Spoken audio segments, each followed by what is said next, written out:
አንዴ ገብቶ ሩታና አብርሽ አያስታርቅልንም እያሉ ስለሆነ ጋሺ አንተ ለምን ዝም አልክ? በቃ የማይደገም ስራ ሰራ የማዳ ሁላችንም እንደምናውቀው ቤተሰብ እንግዲህ ሩታ ወደ ወንድ ጋር አይደለም ሄዳችሁ አብርሽ ነው ወደ ሴት ጋር የሄደው ወይም የማገጠው ማለት ነው። ይሄ ደግሞ አንድ ባለትዳር የ80 ሚስቱ የልጁ እናት የሆነችን ሴት ትቶ ከሌላ ሴት ጋር መማገጥ በሕግም ያስቀጣልም እንደ ሰብአዊነትም እንዳንድ ጤነኛ ሰው እያደረገ ያለው ነገር ትክክል አይደለም። ሁላችንም ይህንን የምናውቀው ጉዳይ ነው። ግን ደግሞ ቤተሰብ ለምንድነው የማያስታርቃቸው? ጋሼ ለምንድነው የማያስታርቋቸው? የሚሉ ብዙ ጥያቄዎች አሉ። ጋሼ እኮ ከዚህ በፊትም ብዙ ነገር ሞክረዋል ለማስታረቅ፣ ቁጭ አድርገው ሁለቱንም ለመምከር፣ ለመገሰጽ፣ እሷንም ማለት ለብቻ ለማናገር ሞክሯል። ግን ምንድነው እየተፈጠረ ያለው? ሩታ እሱ የሚመለስ ልጅ አይነት አይደለም። ታጥቦ ጭቃ ነው፣ ትርፉ መድከም ነው ያለችው። ስለዚህ እስኪ አሁን እንግዲህ እሳቸው ለማስታረቅ ወስኛለሁ ብሏል። ግን ደግሞ ሁለተኛ ስህተት እንዳይሰራ ዝም ብዬ አድበስብሼ ሳይሆን በቃ አይደለ ትክክለኛ ነገር ጥፋቱን አምኖ እግሯ ላይ ወድቆ ይቅርታ እንዲጠይቅ አድርጋለሁ ብሏል። እስኪ እንግዲህ ሁላችንም እኛ አብረው ሆኖ ነው ማየት የምንፈልገው። አብረው ታርቀው ሰላም ሆነው ልጃቸውን በፍቅር ሲያሳድጉ ማየትን የመሰለ ነገር የለም። ሁላችንም ይህንን የምንጠብቀው። ሄርሜላ ደግሞ ነገ ላይ የምትጸችበት ነገር ዛሬ እያረግሽ ያለሽው ነገ የምትጸችበት ነገ የምትቆጭበት ለምን እንደዚህ አይነት ወጥመድ ውስጥ ገባው ብለሽ የምትዩን ነገር ነው እያደረግሽ ያለሽው። ይሄ እንዴት ነው? በቃ የሴተኛ ባህሪ አይደለም የምታረጊው። የሆነ እንዴት ነው ወጣ ያለ ነገር ነው እያረግሽ ያለሽው። ምንም ሩታ ያለመፈለግ አይነት ስሜትን እንኳን ብታጸዋርቅ አንቺ ደግሞ በእንደዚህ አይነት ልክ መሄድ የለብሽም። ቢያንስ ከሆነ ታፍቀሮሽ ከሆነ እንኳን የሆነ ወይ መጠበቅ ወይም ደግሞ አለ አይደለ ይሄ አይን ያወጣ ነገር ባታደርጊ መልካም ነው። ለምን ትላንትና በእዩ ቻናል ላይ ቀርበሽ በጣም እንደምትወጂው እንደምታፈቅሪው እየተናገርሽ ነው ያለሽው። አንቺ ደግሞ ከዚህ ፊት ላይፍ እንደነበረሽ አብርሽ ጋር የመጣሽው አብርሽን ለሆነ ለማጥመድ እሱ ፈልገሽ ሳይሆን ንብረት ፈልገሽ ምናምን እንደሆነ ነው እንግዲህ አብዛኛው ነገር የሚነገረው እየሰማንም ያለው ነው ማለት ነው። እና የምልላችሁ ፈልጌ ነው ሁላችንም ሩታና አብርሽ አንድ ላይ ሆነው ማየት እንፈልጋለን አይደለ? ስለዚህ ደግሞ ይሄ እንዴት ነው ሊሆን የሚችለው ነው እኮ አሁን እኮ ይሄ ነገር እንዴት ነው ሊሆን የሚችለው? አዎ ሩታ አብርሽን ታፈቅረዋለች፣ ትወዷለች። ግን ደግሞ ልጁ የሚታረም አይነት ሰው አይደለም። ልጁ የሚታረም አይነት ሰው አይደለም። ኦኬ አብርሽቶቹ በዙሪያ ያሉ ቤተሰብ የራሱ የሚላቸው እኮ ማስታረቅ አቅቷቸው አይደለም። በየግላቸው ሁላቸውም አናግረውታል። ግን ደግሞ እሱ ምንም የሚመለስ አይነት ልጅ አይደለም። ተመልሶ ያው ነው እዛው ስህተቱ ላይ ነው። በተለይ ደግሞ ሩታ ማትፈልጋቸውን ነገሮች ነው የሚያደርገው። አንድ ባለትዳር ወይም ደግሞ አንዴን የሚላት ሴት መስማት አለበት፣ እሷ ማዳመጥ አለበት፣ ፍላጎቷን ማንበብ፣ የምትፈልገውን ነገር ማድረግ አለበት።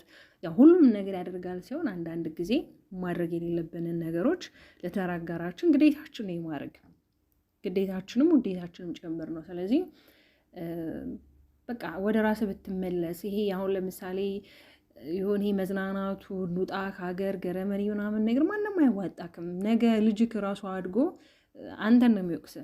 ዛሬ ያስቀመጥክለትን ነገር ነው ነገ ልጅ ላይ የሚያው። ዛሬ ያላስቀመጥክለትን ነገር፣ ዛሬ ያልተንከባከብከውን፣ ዛሬ የአባትነት ፍቅር ያልሰጠከውን ነገ ከየትም ላይ ይመጣል አይችልም። ግን ዛሬ ላይ ቢያንስ እኮ አንዳንድ ጊዜ ሰው ለልጅ ብሎ ዋጋ ይከፍላል። እውነት በተለይ ለልጅ ተብሎ በጣም ብዙ ዋጋ ይከፈላል። ሁሉን ነገር ሰርግፍ አድርገህ ካይ በቃ ሄርሜላ እኔ ከአንቺ ጋር መሆን አልፈልግም። እኔ ይመስለኛል አንተም ትወዳታለህ። ግራ ተጋብተህ ነው እንጂ አንተም ትወዳታለህ። በእርግጥ ትላንትና ቪዲዮ ላይ ሰርቼላችኋለሁ።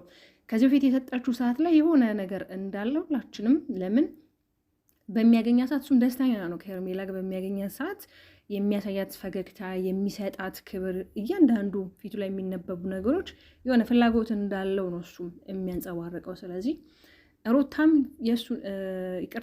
ሄርሜላም የእሱን ፊት አይታ ነው በቃ የእሱን ፊት አይታ ነው እሷም እንደዚህ ልትሆን የቻለችው እንጂ በደኗ አይደለም። ስለዚህ እኛ ደግሞ ታርቀው እውነት ጋሽዬ እግዚአብሔር ፈቅዶ ነገሮች ተስተካክሎ አብሮ ቢሆኑ እውነት እንጃ ሁላችንም ደስተኛ ነን። በተለይ ደግሞ ለልጁ ሲባል አብረው ቢሆኑ አንዳንድ ጊዜ የሆነ ፍቅር ሲሻክር ከባድ ነው። የነበረውን ፍቅር ለመመለስ የነበረውን ነገር መልሶ ለመሆን ይከብዳል። አንዳንዴ ነገሮችን በይቅርታ ስንሽራቸው እንደ በፊት መሆን ትንሽ ይከብዳል። አንዳንድ ጊዜ ነገሮች በይቅርታ ይሻራሉ፣ ግን ደግሞ በይቅርታ ያንን ነገር ስለሸፍነን ግን እንደ በፊቱ ልንሆን አንችልም። ያው ይቅርታ ግድ ነው፣ ይቅር ለእግዚአብሔር ግድ ነው። ማንኛውም ሰው ይባባላል አይደለም? እንኳን የወለደ ሰው ይቅርና ኖርማል እንኳን ማንኛውም የማይታወቅ ሰው የሆነ ገፍትረው እንኳን ስታልፍ ሶሪ ትለዋለህ እና ትንሽ ያ ነገር ይከብዳል። ግን ደግሞ ለልጁ ሲባል እንዳልኳቸው አብሮ ቢሆን ሁላችንም ደስ ይለናል። ሄርሜላም ደግሞ ልብሽ ራርቶ ቢያንስ ለልጅሽ ብለሽ አንቺም በቃ እስኪ እኔም ዋጋ ልክፈል ብለሽ ለአንዴና ለመጨረሻ ቢያንስ ለአንዴና ለመጨረሻ እድል ስጪው፣ እስኪ አዳምጩ፣ እድል ስጪው። ምናልባት ልጅ ሊመለስ ይችላል። ምናልባት አንድ ላይ የሆናችሁ ልጃችሁን እያሳደጋችሁ ልጁን ሲያይ ሌላ የተቀየረ ባህሪ ሊመጣ ይችላል። ይሄ የሚያሳይሽ ዛሬ ላይ የሚያናድሽ የሚያበሳጭሽ እያንዳንዱ ነገሮችን ነገ ላይ ደግሞ ሊተው ይችላል አብራችሁ ስትሆኑ። ስለዚህ እድል ስጪው። ሄርሜላም ደግሞ እግዚአብሔርን ፈርተሽ ከመሀላቸው እስኪ ራቅ ብትይ፣ አንቺ በሌላ ኮንተንት በሌላ አይዲያ ብትመጪ በቃ አለ አይደለ ታያቸው።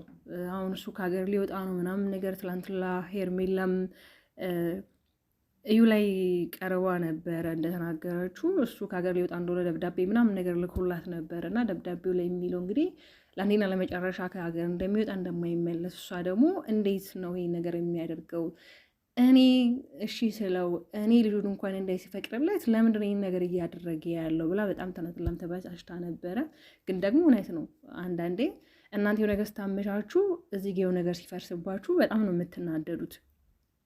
ስለዚህ ሄርሜላ ደግሞ ቢያንስ የፍቺ ወረቀት ያው በፍርድ ቤት የተያዘ ነገር አለ። እንግዲህ ሁላችንም እንደምናውቀው ያየነው ነገር ባይኖርም ታገሰኝ፣ ቢያንስ እኔን አስረከኝ ልትይ ትችላለህ። እንዴት እኔ ነፃነቴን ላሰጠኝ ትችላለህ? ለምን ያው አንድ ሰው በትዳር እስካለ ድረስ የ80 ወረቀት እስካለ ድረስ ግዴታ ነው፣ ምንም ነገር ማድረግ አይችልም። ግን ደግሞ እኛ እንዲፋቱ ሲሆን የምንፈልገው አብረው እንዲሆኑ እንዲታረቁ፣ በፍቅር በቃ ልጃቸውን እንዲያሳድጉ ነው የምንፈልገው። በተለይ ደግሞ ይሄ በዙሪያ በአብርሽ ዙሪያ ያሉ ሆይ ሆይ ሆይ ሆይ ሆይ የሚሉት ደግሞ ሁሉም ለራሳቸው ነው የሚያጨበጭቡት። ሁሉም ለራሱ ሲል ነው እንጂ ወይ ለአብርሽ ወይ ለሩታ ተብሎ አይደለም። ግን ደግሞ ሁላችሁም የሆነ በልቶ ካጂ ናችሁ። ቢያንስ ከሩታ ጋር በጣም ብዙ ነገር ያሳለፋችሁ ናችሁ አብዛኞቻችሁ። ግን ደግሞ አላችሁ አንድ ሁለት ሶስት አላችሁ ደግሞ በጣም ጎበዝ ለሩታ የምትወግኑ አይዞሽ ሩታ የምትሉ ለእሷ የምትከራከሩላት የእሷን መልካምነቱን ላይ የምትናገሩ ሁሌ የምትሟገቱላት ደግሞ በዙሪያ አላችሁ። ስለዚህ እናንተን ደግሞ አለማድነቅ አይቻልም።